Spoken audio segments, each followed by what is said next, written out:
Entraremos agora na parte de eletromiografia de superfície aplicada ao treinamento de força, em que, basicamente, eu vou responder essas três questões. Primeira, será que nós devemos sempre confiar nos resultados e conclusões dos artigos? Segunda questão, quais pontos devemos analisar durante a leitura de um artigo sobre treinamento de força e eletromiografia de superfície? A última questão, será que nós podemos fazer inferências sobre ganhos hipertróficos a partir de análises da amplitude dos eletromiogramas de superfície? Será que é válido a gente discutir a eficácia de determinado método de treino ou exercício se o rigor metodológico dos artigos é baixo?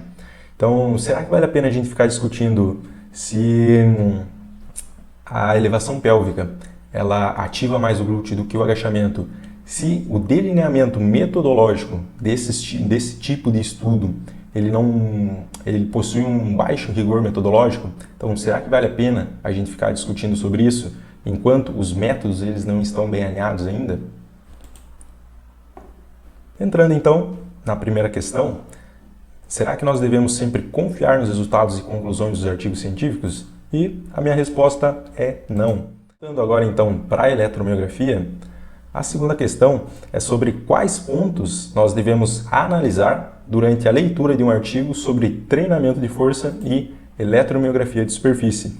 E aí, o primeiro tópico é saber o que o estudo buscou responder, qual que foi o problema da pesquisa, qual que foi o objetivo. Então, muitas vezes, a gente acaba fazendo certas indagações e dando sugestões de que o artigo poderia ter avaliado isso, feito outra análise, mas simplesmente não era o objetivo do estudo e os autores decidiram por não fazer. Outro ponto é compreender sobre o exercício que foi executado, quais exercícios que foram comparados. Então, além do movimento realizado para aquela determinada tarefa, eu preciso entender qual que é o tipo de resistência que foi empregada, qual que é a curva de torque que aquele exercício promove e qual o impacto que isso vai ter na musculatura que está sendo recrutada para realizar esse determinado tipo de movimento. E ainda, eu devo conhecer as características do músculo investigado, qual que é a arquitetura desse músculo, qual que é o padrão de inervação. Então, são algumas questões que a gente deve considerar na análise de artigos envolvendo exercício físico ou treinamento de força.